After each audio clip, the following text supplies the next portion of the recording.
avaliando um pouco esse início, né, introdutório, uma definição rápida então, né, relacionada à eletroanálise como uma aplicação da eletroquímica, né, no contexto analítico. E quando se fala em contexto analítico, a gente está, na verdade, relacionando a resposta a tentar entender esses questionamentos, certo? Bom, em eletroanálise, existem duas técnicas fundamentais que são dadas aqui eu não sei se eu posso chamar de técnicas, tá? Duas técnicas, eu nem sei se podia chamar de técnicas, mas tem livros textos que colocam isso como sendo as técnicas principais. E como a disciplina chama técnicas em eletroquímica, se são duas, parece que você só vai ter duas, né? Mas não é propriamente isso. Vamos dizer fundamentais. Aí pronto, fundamentais. Você tem o sistema, as unidades fundamentais do sistema internacional, são 7, né? E tantas outras derivadas, acho que mais de 22 unidades derivadas, são fundamentais. Dessas técnicas fundamentais, você tem duas aqui, certo? Eu vou abrir para cá para poder dar um pouco... não, ficou feio, tá? Ficou feioso. Para cá. Dessas técnicas fundamentais, você tem duas, tá? Você tem técnicas relacionadas a potencial e você tem técnicas relacionadas a corrente.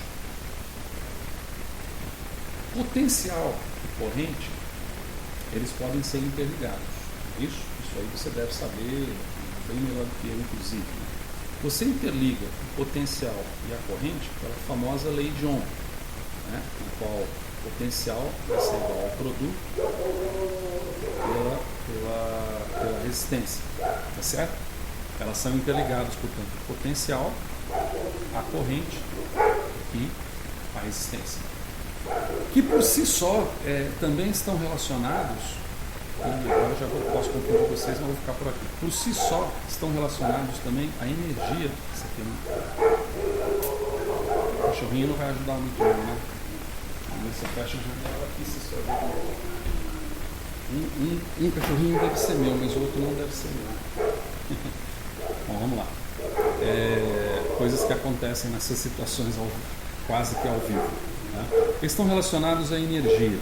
Relacionados à energia de que forma? Você tem algumas definições, vou colocar essas definições aqui abaixo muito rapidamente, para isso poder ser aplicado para cá, no qual a gente tem a definição de corrente representada por I, né? A unidade é o chamado ampere, mas não é propriamente assim como é propriamente aqui, né? A unidade é o ampere,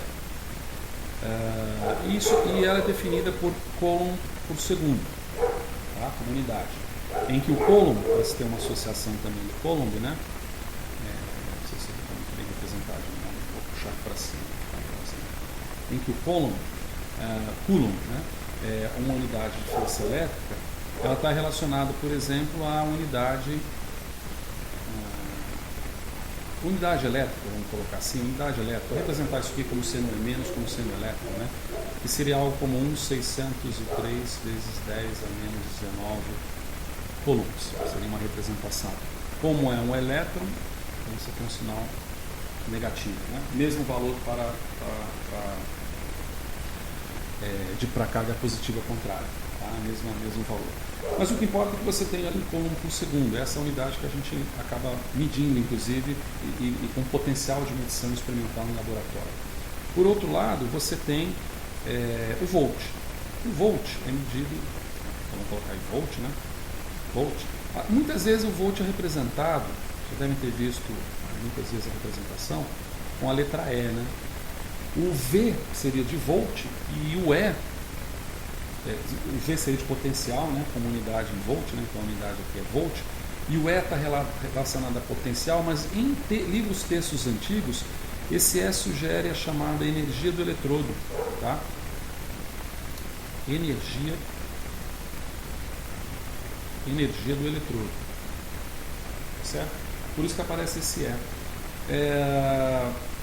Me parece que como é que eu coloco? Em eletricidade mais recente, né?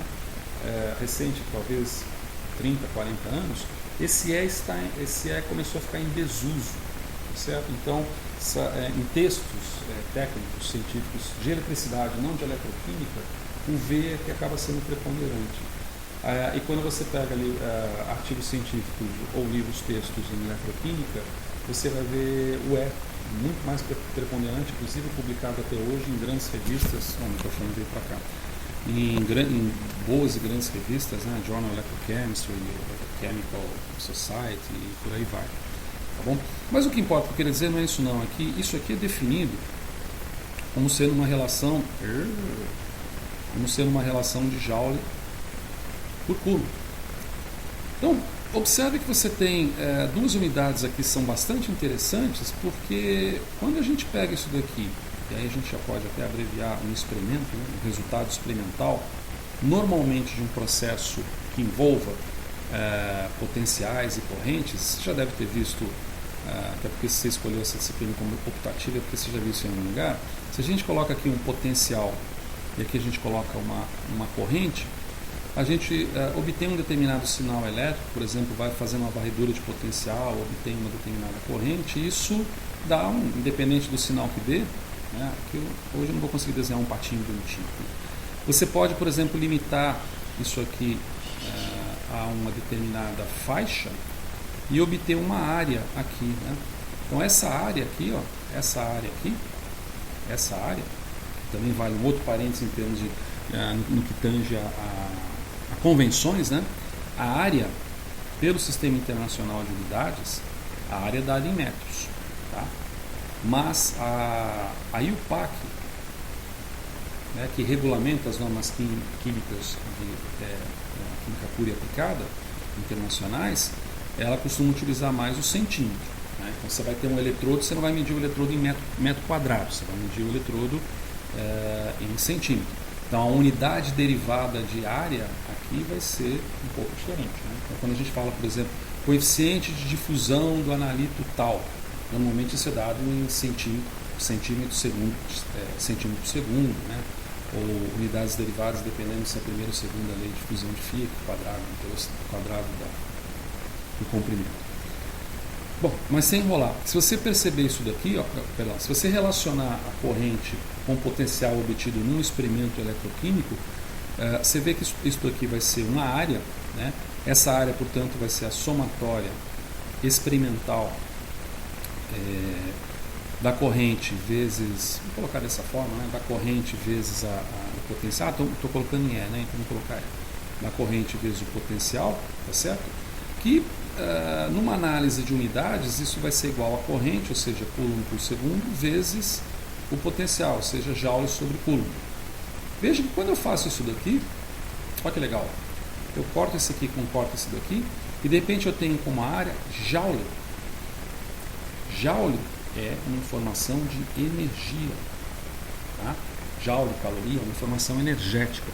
É bem interessante esse tipo de informação, pelo menos na minha visão, porque diz-se que quando eu quero determinar quantidades termodinâmicas experimentalmente, a única forma de eu fazê-lo é através da calorimetria e da microcalorimetria, porque elas oferecem os parâmetros puros, como variação de entalpia, variação de energia de Gibbs, variação de entropia, né? Fundamentalmente variação de entalpia através de, por exemplo, medidas de quando você varre a temperatura num eixo e acompanha a capacidade calorífica no outro eixo, né?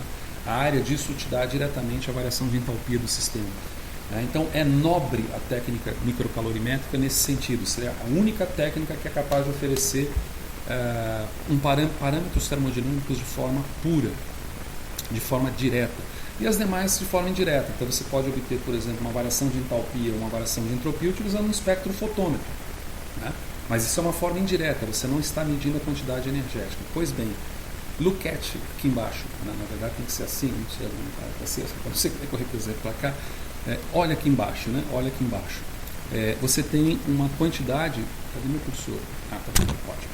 Você tem. Aí eu tô num quadro de giz que eu posso mudar minhas corzinhas, minhas colorezinhas, meu giz aqui, né? Você tem a eletroquímica com o potencial de fornecer também uma forma direta de medida energética. Tá? Isso que a gente discute agora logo em seguida, porque está relacionado com o que se chama de potenciais de eletrodo, né? Então veja que você tem, numa medida, vamos dizer assim, uma medida simples em eletroquímica convencional, que é a variação de potencial por corrente, uma informação pouco explorável, eu diria até, uma informação por detrás, que é a informação de energia, o que já nos sugere que quando eu faço estudos de potencial, vou colocar outra coisinha assim para lembrar, né? Estudos de potencial e estudos de corrente, eu de certa forma também envolvo estudos termodinâmicos nesse processo, principalmente se eu estiver em situações de equilíbrio, né, do sistema. Certo? Pois bem, existem essas técnicas fundamentais, então, que eu vou deixar agora assim, no ar aqui para a gente daqui a pouco já encerrar o vídeo, porque tentando simular uma sala de aula, numa sala de aula também existe divagação, então não é um material produzido para o YouTube com vamos dizer, um corpo revisional e toda uma estrutura muito fechada, então há um pouco de divagação e eu acho que a divagação também é saudável nesse aspecto. Eu só não quero, como eu mencionei para vocês, deixar esses vídeos longos para não parecerem excessivamente chatos, né? Com vídeos curtos numa maior quantidade, vão dar mais trabalho, inclusive, para quem está produzindo, mas acho que fica melhor para quem está assistindo. O que a gente quer dizer com essas diferentes técnicas é basicamente o seguinte, que quando eu utilizo uma técnica fundamental que envolve potencial, eu estou no equilíbrio. E essas técnicas tendem a ser técnicas estáticas. Então, para a gente não confundir todas essas informações de giz, eu vou deixar em amarelinho aqui, como por exemplo, tá? Potenciometria. Potenciometria a mais variada, né? Potenciometria de hidrogênio, pH, potenciometria de hidrogênio. Mas pode ser também uma potenciometria de um íon uma potenciometria para íon seletivo, né? Se eu quero medir o iodo em solução, um método de potenciômetro. Mas eu posso ter, então, são esses métodos que envolvem o equilíbrio e fundamentalmente, vale a pena colocar com outra corzinha aqui, eu tenho, e pior que eu mudei a cor, eu não sei para onde que foi o ícone, tá aqui, eu tenho corrente nula, tá? Então não há passagem de corrente nesses sistemas. Eu tenho chamadas medidas potenciométricas, seria uma classe de medidas potenciométricas. Então não há, eles chamam de zero current, né? Zero current, não há corrente. Então tem outro termo também que é utilizado, potencial aberto, né? Medidas feitas de potencial aberto, OCV, né? Open Current Voltâmetro. Então onde você não tem passagem de corrente. Na verdade, vai ser muito difícil você não obter um método que não tenha passagem de corrente. Mas vamos completar aqui o pensamento para não devagar demais, né? Já quando eu tenho técnicas eletroquímicas que estão voltadas a medidas de corrente ou que envolvem corrente de alguma forma, eu tenho essas técnicas distantes de equilíbrio. Então, um outro termo que eles usam também muito aqui é quiescentes, né? Técnicas quiescentes. Essas aqui já são técnicas. Aqui, essas aqui já são técnicas chamadas dinâmicas, não quiescentes. Técnicas longe do equilíbrio, tá certo? Então, elas são distantes do equilíbrio ou de não equilíbrio. Melhor colocar não equilíbrio porque distante pode ser distante muito ou distante pouco, né? Técnicas de não equilíbrio. Ou até de equilíbrio estacionário, né? Que do ponto de vista cinético é onde você tem um determinado equilíbrio, mas um equilíbrio em que os processos estão acontecendo, tá certo? E nessas daqui você tem uma série de técnicas, e provavelmente várias delas são aquelas que ele trouxe até esse curso, como por exemplo a técnicas de voltametria, tá? Técnica de voltametria, técnicas de impedância, né? As famosas siglas, né? Espectroscopia de impedância eletroquímica, técnicas de voltametria linear, cíclica, cronoamperometria, etc., que são técnicas que envolvem uma perturbação do sistema, certo? Existem prós, existem contras, informações dessas técnicas, mas antes de colocar esses prós e contras, vamos resumir também isso de uma outra forma, talvez uma outra chavezinha. Aqui a gente colocou em colozinho, ok? Vamos colocar aqui. Então aqui eu tenho alguma corrente, né? Então a corrente, vamos representar também de outra forma legal aqui, vamos representar assim. a corrente aqui é nula, ok? E aqui eu tenho uma corrente I diferente de zero. Tá? Então, fundamentalmente, isso diferencia esses dois conjuntos, vamos dizer assim, esses dois conjuntos grandes de técnica. Bem? Isso está embasado também, vou colocar uma outra cor aqui, cacheta babado aqui.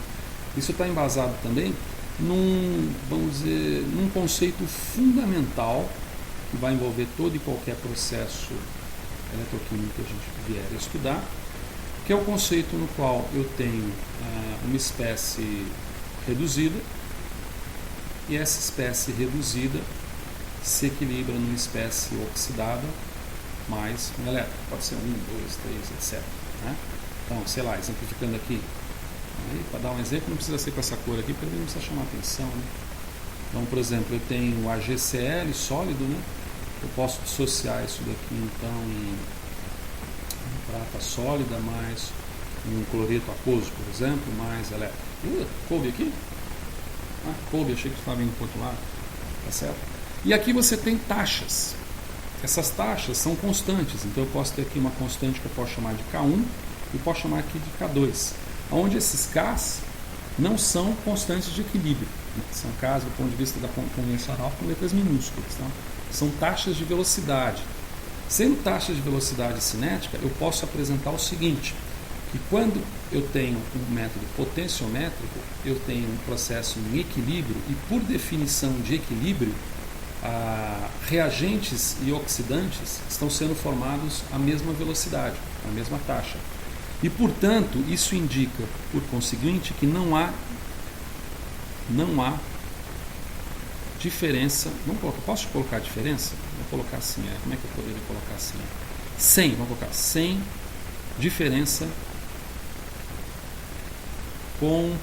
da composição, composicional. Não há diferença na composição. Quer dizer, a quantidade, você vê aqui pelo desenho, né? Eu devia estar olhando para. Eu estou olhando para a minha prancha, tá? Quer dizer, a simulação da sala de aula não é propriamente uma simulação de sala de aula, né?